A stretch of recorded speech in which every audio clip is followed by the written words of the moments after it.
Thank you, Hadam. It's a pleasure for me to be here with you today. Let me start by explaining why UNCTAD is interested in this topic. UNCTAD is the focal point within the UN system on the interrelated issues of trade, development, investment, entrepreneurship, enterprise, and technology. And as such, we're one of the major institutional stakeholders to the financing for development process that is aiming to help developing countries to develop sustainably and have access to finance to do so. And we provide integrated technical assistance to developing countries, so integrated policy advice, as well as working with the public and the private sector to try to channel investment aligned with the SDGs. Personally, within UNCTAD, I've been advocating for a transition towards a circular social solidarity economy, the economy on creative economy, as well as innovative pro-poor bottom-up technologies that actually can help developing countries.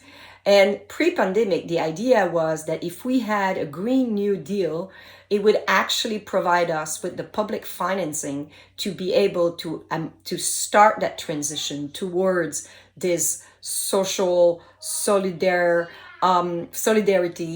creative economy that would actually help us achieve the SDGs. This would allow us to replace the predominant economic system that we have, which is a buy, take, use, and throw model, and replace it by a circular model.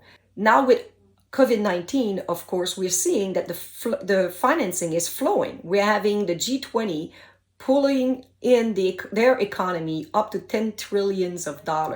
These investments can be channeled towards these transition if we can ensure that our government are financing the right sectors in the right way.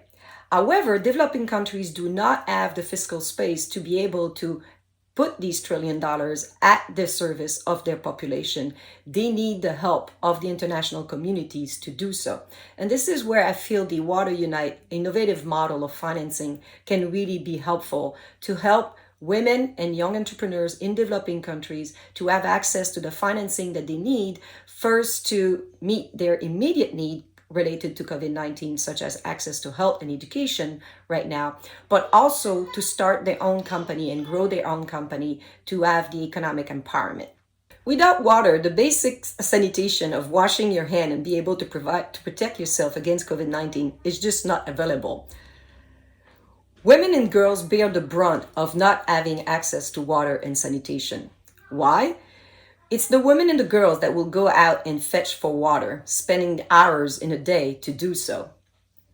The lack of proper sanitation also tend to be related to girls not attending school. As a result, women and girls stand behind and fall in this vicious cycle of poverty where they do not have access to the basic skills and knowledge that they need and the education, as well as the time that they would have to create their own micro and small enterprises so they can actually empower themselves economically. As if it was not enough, this pandemic has created the largest disruption in education in our history. And of course, it's the women and girls that are the most affected by this lack of access. Learning losses due to this prolonged school closures is pretty much affecting 1.6 billion learners in the world. And as I said, mostly women and girls. And on top of it, women are being set back in their career generally because they tend to be the one that will stay, do the homeschooling when they're home and take on most of the burden of taking care of the elderlies. So in every country as well, women are more likely to have a setback in their career as well as a setback in education. Women are also more likely to run micro, small, medium enterprises, which are facing multifaceted constraint during the COVID. First, with the lockdown, you don't have access to market. If you have to stay home, you can't be selling your product on the street. The demand is also decreasing as people are losing their job, and also the lack of access to supplies as the supply chain are being disrupted globally. Funds such as the one that would come from the Water Unite could actually help finance women, micro and small enterprises, as well as access to water and sanitation, as well as computers for schools so that and those that cannot attend the school, so that they do not fall back and we don't have a wasted generation because they've not been able to go to attend school. So through partnership and access to financing, women can become a force for green, resilient, inclusive, and circular economy that we need in our world right now. Women now receive less than 2% of venture capital available out there, and they're much less likely to have access to capital than men. Creating a dedicated fund for women can have transformational impact. And this is very important. So we need partnership and innovative financing tool, the like of those provided by Water Unite, so we can actually help women align their business and provide solution to the world's most vexing problems. Now, another reason why retailers would be interested in this project, of course, is because women are the one that hold the purse when they go to the grocery store. They're decision makers in the grocery purchasing decision. And therefore, and we think this will be amplified with COVID-19, as we go along, women are much more aware and care about how their money, the companies from whom they buy, are they good citizen or are they not good citizen? And therefore, having a good program in place can actually help with the bottom line in these when it regards to these programs. The pandemic has basically increased also the pollution of plastic in the ocean, as we've all been reading. Because of masks and bottles of sanitizers that make their way into the ocean. And therefore, this whole issue of plastic, if you've been noticing, has just been going up in the global consciousness of consumers. And consumers will increasingly be demanding a accountability in terms of the plastic that is being used.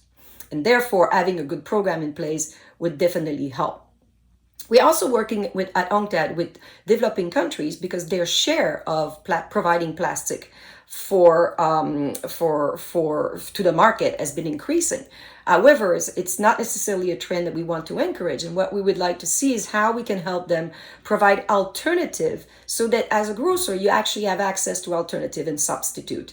And developing countries do have a comparative advantage in everything that is made more naturally and that's actually more labor intensive. So you would have also the impact of creating not only market substitution, but also creating job in those countries, such as natural fibers. Retailers will also increasingly pay attention, of course, to SDG 2, which is sustainable agriculture and nutritious food. As we're hitting this pandemic, and increasingly in the shortage and the disruption in supply chain are such that some countries are having problem having access, or the price of food is going up. And therefore, together, we would need to work in ensuring that everyone has access to affordable, nutritious food. The COVID-19 has highlighted the importance of WASH and water and sanitation. And we're not going to get there unless we all work together. Our Deputy Secretary General has made it clear that we are as strong as the weakest of our health system and the weakest of our markets. And therefore, we all need to work together to help address these issues, as we're going to see even more disruption in our supply chains, as companies will want to have more resilience in their supply chain and have more global, more regional value chain as opposed to global value chain, and have less concentration and less just-in-time delivery and more resilience in their supply chain. And we only can get there by working together. So in our mind, the pandemic has exposed the interdependence we now have, and we all need to work together to recover better. And we can actually start a transition towards green, inclusive, resilient, and circular economies by working together, and therefore recover better. Thank you so much, and I look forward to the discussion.